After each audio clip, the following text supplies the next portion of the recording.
Doctor Babasaheb Ambedkar द्वारा लिखित भगवान बुद्ध आणि त्यांचा धम्म ह्या ग्रंथाचे ध्वनी रूपांतरण खंड पहिला भाग तिसरा नव्या प्रकाशाच्या शोधात इतर मार्गांचे अनुसरण करण्याच्या इच्छेने आलारकालाम यांची भेट घेण्यासाठी गौतमने राजगृह सोडले। मार्गात त्याने भृगु ऋषींचा आश्रम पाहिला व तो पाहण्याच्या इच्छेने त्याने त्या आश्रमात प्रवेश केला। सर्पणासाठी बाहेर गेलेले आश्रमवासी ब्राह्मण हातात सर्पण, फुले आणि कुशांचे गवत घेऊन नुकतेच परतले होते। तपस्येत अग्रगण्य आणि बुद्धिमान असलेले ते आश्रमवासी आपापल्या पर्णकुटीत न जाता ते गौतमला पाहण्यासाठी जमा झाले। आश्रमवासियांच्या आदर सत्काराचा स्वीकार केल्यावर सिद्धार्थ गौतमने आश्रमातील गुरुजनांना आदरपूर्वक वंदन केले। मोक्षाची इच्छा बाळगणाऱ्या सूज्ञ सिद्धार्थाने स्वर्गप्राप्तीसाठी निरनिराळ्या प्रकारची तपस्या करणाऱ्या तपस्व्यांनी भरलेला तो आश्रम पाहिल्यावर तो पलीकडे गेला। त्या सौजन्यशील सिद्धार्थाने त्या पवित्र तपोवनात तपस्व्यांनी चालविलेल्या तपश्चर्येचे निरनिराळे प्रकार प्रथमच पाहिले। त्यानंतर तपश्चर्येचे तंत्र आत्मसात केलेल्या भृगु ऋषींनी गौतमला तपश्चर्येचे निरनिराळे सर्व प्रकार व त्यांची फळे समजावून सांगितली। पाण्यातून उत्पन्न होणारे ना शिजवलेले अन्न, कंदमुळे आणि फळे हेच पवित्र धर्मग्रंथात सांगितलेले साधू तपस्व्यांचे अन्न होय, परंतु तपश्चर्येचे प्रकार मात्र भिन्न भिन्नच असतात। काही जण पक्ष्यांप्रमाणे दाणे टिपून आपली गुजराण करतात, काही जण हरणाप्रमाणे गवताचा चारा खातात, तर काही जण सर्पाप्रमाणे हवेवर जगतात, जणू काय ते मुंग्यांची वारुळेच झाली आहेत।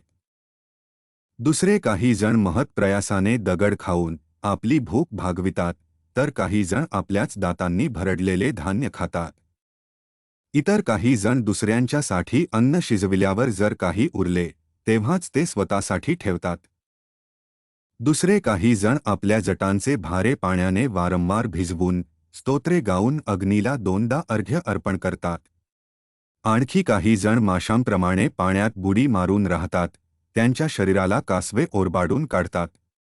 अशी तपश्चर्या काही काळ केल्यावर उच्च तपश्चर्येने स्वर्गप्राप्ती होते, तर कमी प्रतीच्या तपश्चर्येने मृत्युलोक मिळतो। दुःखाचा मार्ग अनुसरल्यामुळेच शेवटी त्यांना सुखप्राप्ती होते। असे म्हणतात की दुःख हेच पुण्यकर्माचे मूळ आहे। हे ऐकल्यावर गौतम म्हणाला, अशा प्रकारचा आश्रम मी आज पहिल्यांदाच पाहत आहे। तुमचा हा तपश्चर्येचा नियमही मला समजलेला नाही। यावेळी मी आपणास इतकेच सांगू शकतो की ही आपली तपश्चर्या स्वर्गप्राप्तीसाठी आहे। परंतु ऐहिक जीवनातील दुःखाचा विचार करावा व त्यावरील उपाय शोधून काढावा अशी माझी इच्छा आहे। म्हणून आपण मला जाण्याची आज्ञा द्या। सांख्य तत्त्वज्ञानाचा अभ्यास करावा, स्वतः समाधी मार्गाचे शिक्षण घ्यावे आणि माझा प्रश्न सोडविण्याच्या बाबतीत त्याची काही मदत होते किंवा काय ते पाहावे अशी माझी इच्छा आहे। याप्रमाणे तपश्चर्येत गुंतलेले असताना आपण मला अशा प्रकारे आश्रय दिला व आत्यंतिक दया दाखविली, परंतु आपणाला सोडून मला दूर जावे लागणार आहे असा जेव्हा मी विचार करतो तेव्हा माझ्या आप्तस्वकीयांना सोडताना मला जसे दुःख झाले तसेच मला दुःख होते आहे। मला येथे राहणे आवडत नाही किंवा येथील एखाद्याच्या वर्तनात काही चूक झाली आहे म्हणून मी हे तपोवन सोडून जात आहे असे नव्हे, कारण पूर्वीच्या ऋषींनी सांगितलेल्या धार्मिक मार्गाने जाणारे आपण श्रेष्ठ ऋषी आहात। या विषयावर ज्यांचे प्रभुत्व आहे त्या आलारकालाम मुनींकडे जाण्याची माझी इच्छा आहे। त्याचा निश्चय पाहून आश्रम प्रमुख भृगुऋषी म्हणाले, राजपुत्रा, तुझे ध्येय हे खरोखरच शूराचे ध्येय आहे। तू तरुण असलास तरी स्वर्ग आणि मुक्ती यांचा तुलनात्मक संपूर्ण विचार करून तू मुक्तीचा मार्ग अवलंबिला आहेस व ध्येयाने प्रेरित झाला आहेस। तू खरोखर शूर आहेस। तू जे म्हणालास तेच जर तुझे निश्चित उद्दिष्ट असेल तर तू ताबडतोब विंध्यकोष्ठास जा। आलारकालाम ऋषी तेथेच राहत आहेत। शाश्वत आनंदाचे पूर्ण ज्ञान त्यांनी मिळविले आहे। त्यांच्याकडून तुला त्या मार्गाचे ज्ञान होईलच। परंतु माझी अशी कल्पना आहे की त्यांच्या सिद्धांताचा अभ्यास केल्यावर तुझे उद्दिष्ट त्याच्याही पलीकडील आहे असे तुला नक्की दिसेलच. गौतमने त्यांचे आभार मानले आणि मुनिजनांना वंदन करून तो निघाला. त्या मुनींनीही त्याला सन्मानपूर्वक निरोप देऊन ते आपल्या तपोवनात परत गेले. भृगुऋषींचा आश्रम सोडल्यावर गौतम आलारकालाम मुनींचे वसतिस्थान शोधाव्यास निघाला. आलारकालाम त्या वेळी वैशालीस राहत होते. गौतम तेथे गेला. वैशालीस पोहोचल्यावर तो त्यांच्या आश्रमात गेला. आलारकालामांकडे जाऊन तो म्हणाला, आपल्या सिद्धांताचा अभ्यास करण्याची माझी इच्छा आहे. त्यावर आलारकालाम म्हणाले, तुझे स्वागत असो.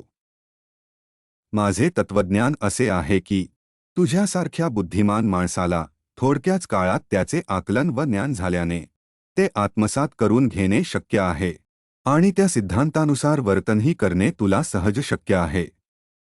खरोखर हे उच्चतम ज्ञान संपादण्यास तू अगदी पात्र आहेस.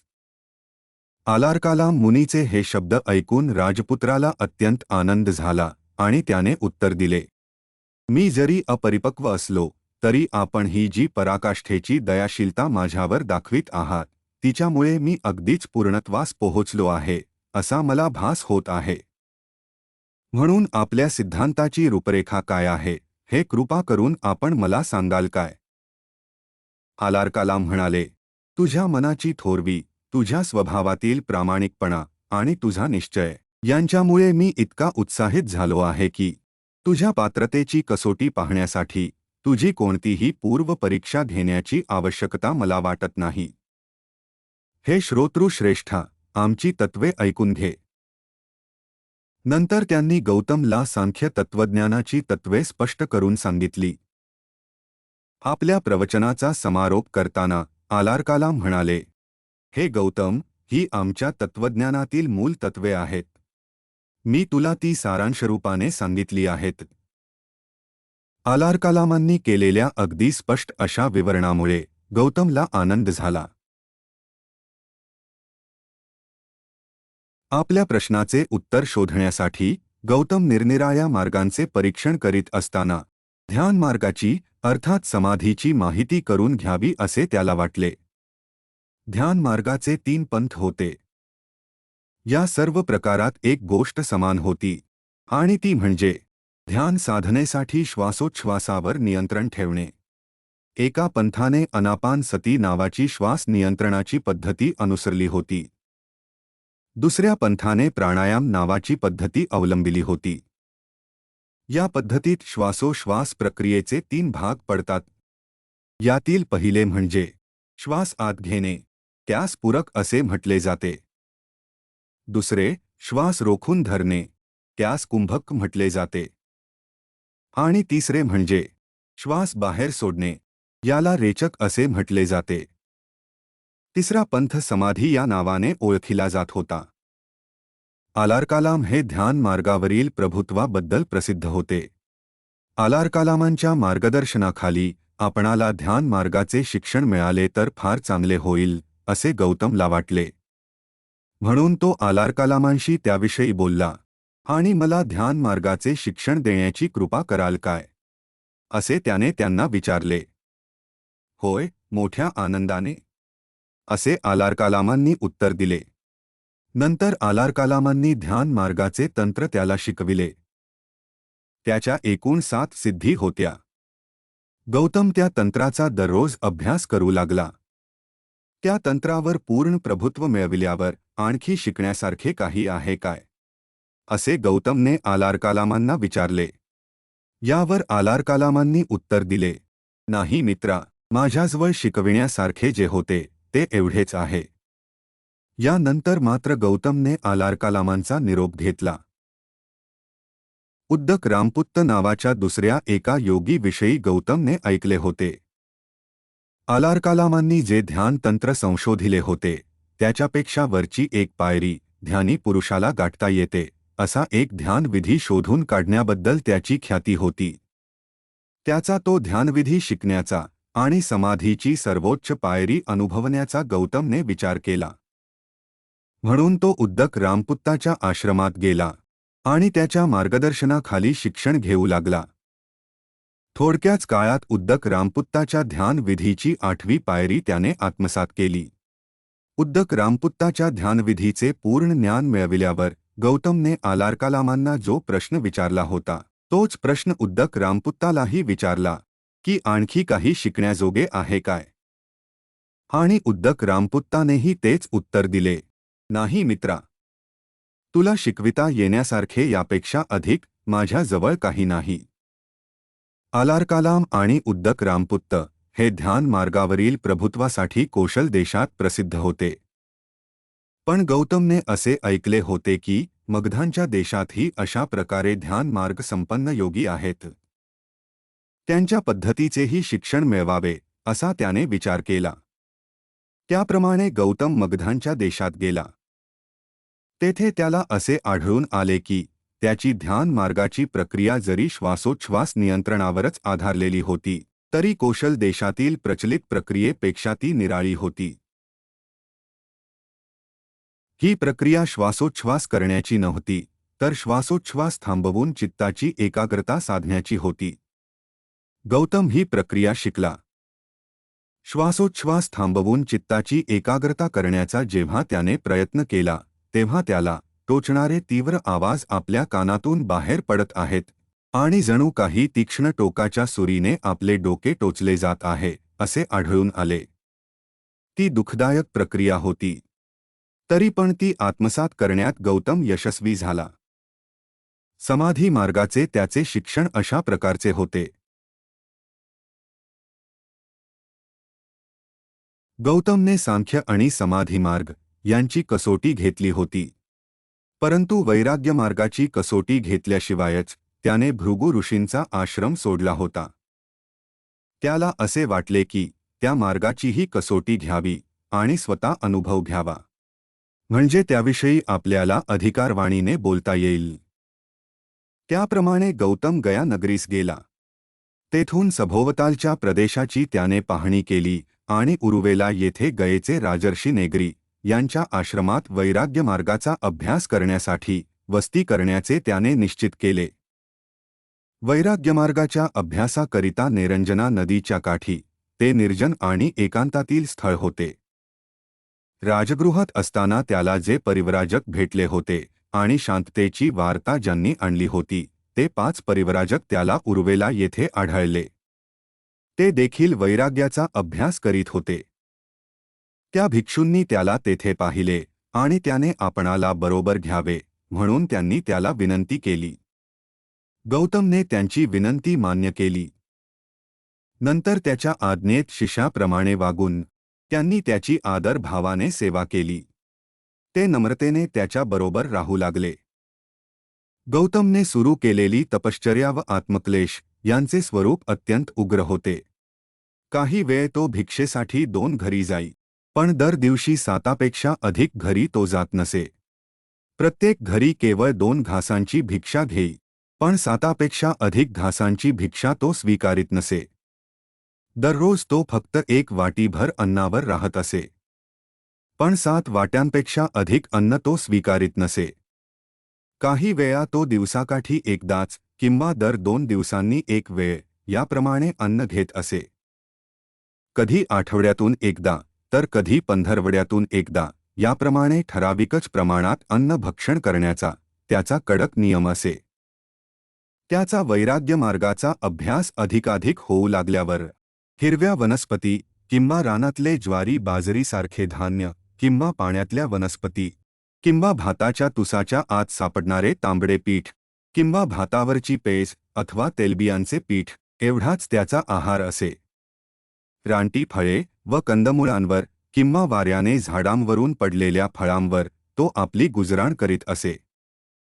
त्याचे कपडे तागांचे, धुळीच्या ढिगात सापडलेल्या तागांसारख्या चिंध्यांचे, झाडांच्या सालींचे, काळविटाच्या सबंध किंवा अर्ध्या कात्र्यांचे, गवताचे, झाडांच्या सालींचे किंवा लाकडांच्या पट्ट्यांचे, माणसांच्या किंवा जनावरांच्या केसांनी विणलेल्या घोंगडीचे किंवा घुबडाच्या पंखांचे असे. त्याने आपल्या डोक्याचे व दाढीचे केस उपटून टाकले. उभे राहून घेतलेले आसन तो बसण्यासाठी केव्हाही सोडून देत नसे. मांडी घालून बसल्यानंतर तो कधी उठत नसे. तर मांडी घालून बसलेल्या स्थितीत राहूनच तो हालचाल करीत असे.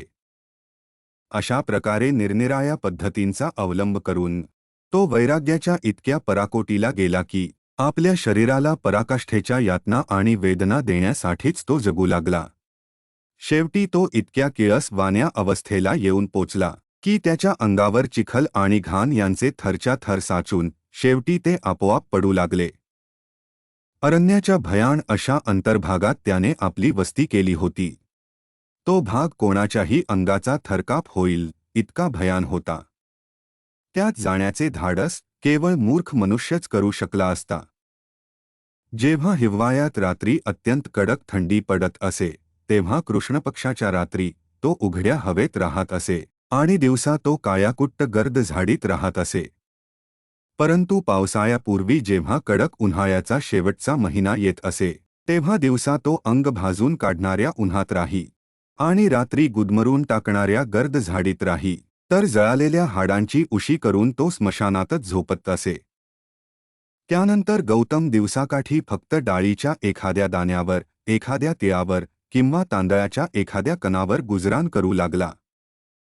ज्यावेळी दररोज तो फक्त एक फळ खाऊन राहू लागला त्यावेळी त्याचे शरीर अत्यंत क्षीण झाले. तो आपले पोट चाचपू लागला तर त्याच्या पाठीचा कणा त्याच्या हाताला लागे, आणि जर तो पाठीचा कणा चाचपू लागला तर त्याचे पोट त्याच्या हाती लागे. आणि याचे कारण तो अत्यंत कमी खात होता.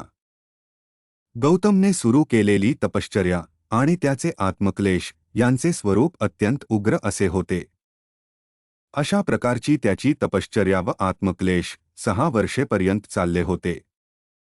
6 वर्षांनंतर त्याचे शरीर इतके क्षीण झाले होते की त्याला हालचालही करता येत नव्हती. तरीही त्याला नवीन प्रकाश दिसला नव्हता आणि ज्या प्रश्नावर त्याचे मन केंद्रित झाले होते त्या ऐहिक दुःखाविषयीच्या प्रश्नाचा त्याला यत्किंचितही उलगडा झाला नव्हता. तो स्वतःशीच विचार करू लागला, हा मार्ग वासनामुक्त होण्याचा किंवा पूर्ण ज्ञानाचा अथवा मुक्तीचा नाही. काही जण इह लोकासाठी दुःख भोगतात तर इतर लोक स्वर्ग लोकासाठी कष्ट सहन करतात. आशेच्या पाठीमागे लागल्यामुळे दुःखी ठरलेले आणि नेहमी ध्येयापासून च्युत होणारे सर्व प्राणी मात्र सुखाच्या आशेने निश्चितपणे दुःखात पडतातच. माझ्या बाबतीत देखील काहीसे असेच झाले नाही काय? मी जो दोष देतो तो प्रयत्न नव्हे, कारण हा प्रयत्नहीन दर्जाचा मार्ग टाळून उच्च दर्जाचा मार्ग अनुसरण्याचा आहे. माझा प्रश्न असा आहे की शारीरिक क्लेशांना धर्म म्हणता येईल काय? ज्या अर्थी मनाच्या प्रेरणेने शरीर कार्य करते किंवा कार्य करण्याचे थांबते त्या अर्थी विचारांवर ताबा ठेवणे हेच योग्य होय. विचारांखेरीज शरीर हे कुत्र्याप्रमाणे आहे. जर केवळ शरीराचाच विचार करावयाचा असता तर अन्नशुद्धीने पावित्र्य लाभले असते, पण मग कर्त्यामध्येही पावित्र्य असतेच. पण त्याचा काय उपयोग? ज्याची शक्ती नष्ट झाली आहे, भूक, तहान आणि थकवा यांनी जो गळून गेला आहे, थकव्यामुळे ज्याचे मन शांत राहिलेले नाही त्याला नवा प्रकाश प्राप्त होऊ शकत नाही. जे ध्येय मनाच्या सहाय्याने गाठावयाचे आहे ते ज्याला संपूर्ण शांती लाभलेली नाही तो ते कसे गाठू शकेल? खरी शांती आणि एकाग्रता शारीरिक गरजांच्या अखंड तृप्तीनेच योग्य प्रकारे प्राप्त होते. त्यावेळी उरुवेला येथे सेतानी नावाचा एक गृहस्थ राहत होता. सुजाता नावाची त्याला एक मुलगी होती. सुजाताने एका वटवृक्षाला नवस केला होता आणि तिला मुलगा झाल्यास दरवर्षी नवस फेडण्याचा तिने संकल्प केला होता. तिची इच्छा पूर्ण झाल्यावर तिने पन्ना नावाच्या दासीला नवस फेडण्याची जागा तयार करण्यासाठी पाठविले. त्या वटवृक्षाखाली गौतम बसलेला पाहून पन्नाला वाटले की तो वृक्ष देवच अवतरला आहे. सुजाता आली आणि स्वतः शिजविलेले अन्न तिने एका सोन्याच्या पात्रात गौतमला वाढले. ते पात्र घेऊन तो नदीकाठी गेला. सुप्पतिठ नावाच्या घाटावर त्याने आंघोळ केली आणि मग त्या अन्नाचे भक्षण केले. याप्रमाणे त्याची वैराग्य मार्गाची कसोटी संपली. तपश्चर्या आणि आत्मक्लेश यांचा गौतमने त्याग केल्यामुळे त्याच्याबरोबर असलेले ते 5 तपस्वी त्याच्यावर रागावले आणि तिरस्काराने ते त्याला सोडून गेले.